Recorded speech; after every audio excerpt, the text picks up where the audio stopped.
Now, Richie Joyce, the post office in Westport. Give us a little rundown on it.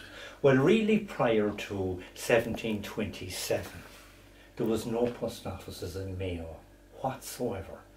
And the first post office that we know of was in Newport, down in a few miles from Westport. Okay. The Newport post office was really only on a part-time basis, maybe 2 days a week or 3 days a week, depending on shipping coming into the port in Newport. Westport as a port hadn't developed by that stage. Now, by 1750s, the town of Westport started to develop because the local landlord, the Browns, married into the Kelly estate, and they had big monies coming from Jamaica. So the Browns decided to develop the town as we know it today. And they started to lay out, first of all, the Octagon and then the streets spread out from the Octagon: Shop Street, James Street, Britt Street to a point, and High Street. Now, there was no post office that we know of in Westport at that stage. So by 1786, Browns organised a petition to Lord Rutland and lobbied for a post office in Westport. There were 70 names on that petition, and the first post office was granted to Westport in 1786, and one of the petitioners was a John Kelly. And that post office, Ollie, was located on James Street, Westport, roughly where Patrick Durkin's office is now. Okay. And it had an entrance to the shambles, what was called the shambles. Now, the lower side of the town, where we know the Mall is today, was just a swamp. But by 1814, the malls had been developed and the post office moved to what we call now the old reading rooms on the North Mall, just at the corner of Newport Road and the North Mall. The first postmaster there was a John Large, and John Large only lasted for 1 year. He was dismissed actually, and a new postmaster, John Taylor, took over, and he held the position for several more years. Now, this Taylor was actually a land agent for Lord Altamont. The post office in 1831 moved to High Street, and the postmaster there was a William Hildebrand. Now, unfortunately, by 1932 there was a huge outbreak of cholera in the town of Westport, and poor old William Hildebrand, who was only 28, and his brother Philip died in the cholera outbreak. The post office then was taken over by his 18-year-old sister Elizabeth. Now, she held the post office on High Street for the next 44 years, and by then a postal service had operated from the South Mall, carrying mails and passengers, and was ran by the B&Coney Car Company. So there was actually 2 locations in Westport that catered for postal services At the one time? At the one time. The High Street one catered for, we call it the retail services now, and the mail was dispatched from the South Mall by B&Coney. And do we know the location of the one on High Street? The one on High Street is where, it's the middle of High Street where Dunny McGing. Now, yeah, by 1846, the B&Coney car services were operating on the Mall. Now, but by 1867, the railways had come in Westport, so that was actually terminated by then. which was terminated? The mill started to go by rail, yeah. from 1846. Yeah. And the B and Coney go then? The B and Coney car finished naturally then. At that time? At that time, right. But the post office still existed on High Street. On High Street. Ran by this Elizabeth Hildebrand. Now the post office then, Elizabeth Hildebrand retired, and her nephew, another William Hildebrand, took over the post office, and he held the post office then until 1901, and the Postmaster General decided that a new post office was required from Westport, so a site was bought of the Ulster Bank in Westport for a sum of £400, and the Postmaster General sanctioned a new post office for Westport. It was completed in 1901, and William Hildebrand retired. He subsequently went to live on James Street, Westport, and the first official postmaster, or the first civil service postmaster, was a guy called Conway, James Conway from Belfast.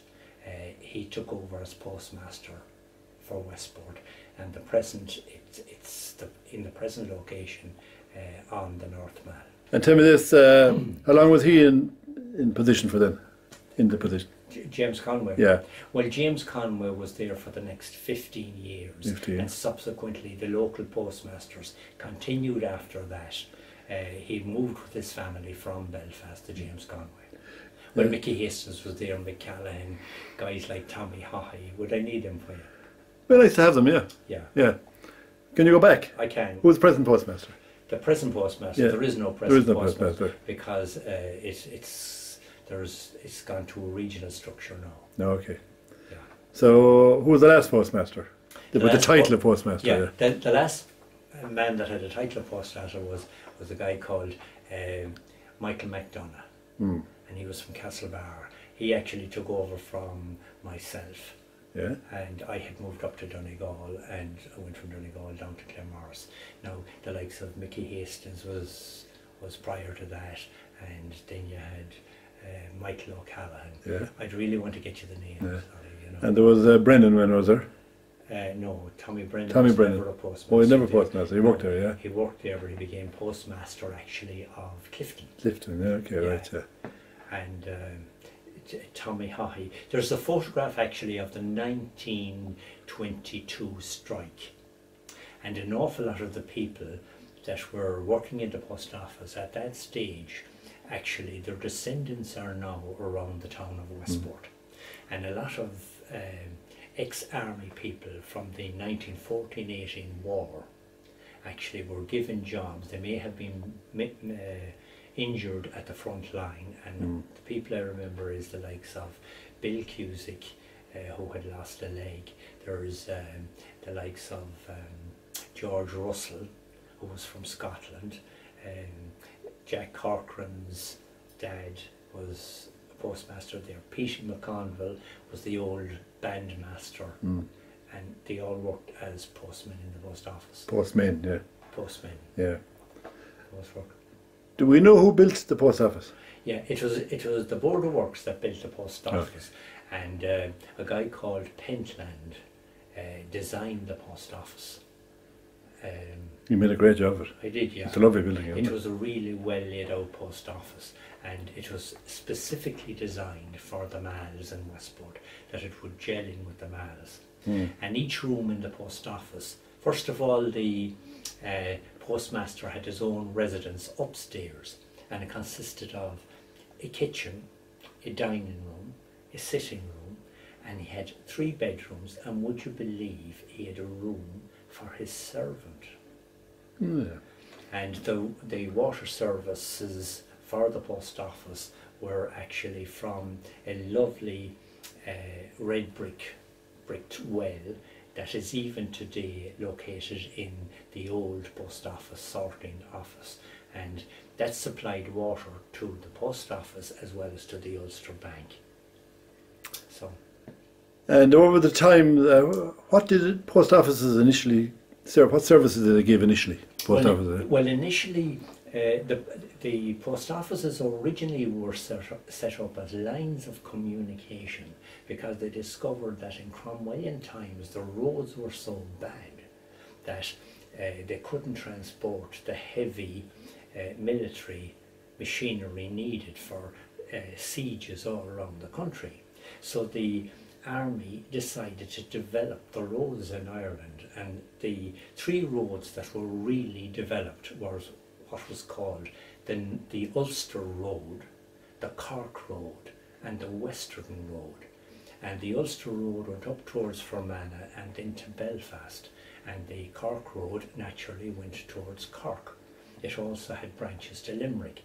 The Western Road really came as far as Athlone, and you had smaller by-roads to that. Now it was from there that the need for a postal service started to develop. It originally developed as a military aid for communications, but then as people started to develop their businesses, naturally they used the services for business. So as time went on and business developed, the roads developed, and the next big thing was Brian Coney who was from Clonmel, he was originally Italian, he saw the opportunity to set up a commercial business. So he got the franchise from the post office to not alone bring mails around the countryside, but also to put on a passenger service. So the Brian Coney car service was set up where you could bring up to 6 to 8 passengers as well as carry mails. And that's how it all started off. And that was based in Dr. Kelly's premises there, the Westport terminal of that was based where Dr. Kelly's surgery is now, beside the Methodist Church. And has the post office changed much over the years now? It has changed dramatically, and where it has changed, or did change considerably, was with the outbreak of the First World War. Huge amounts of parcels were sent to soldiers at the front.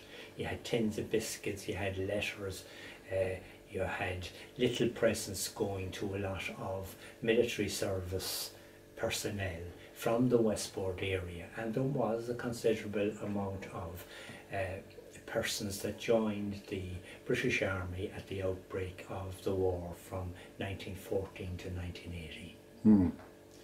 And in more modern times, how has it changed? Well, in more modern times, it's gone really more professionally based now. It has broken up into two actually distinct sections. The retail section now is still on the Mall in Westport, and the parcels and delivery service has now gone to the Newport Road down on the Newport Road estate. Big challenges. Big challenges, yeah, and email it's changing drastically. Yeah, there is very few letters now, private letters being coming.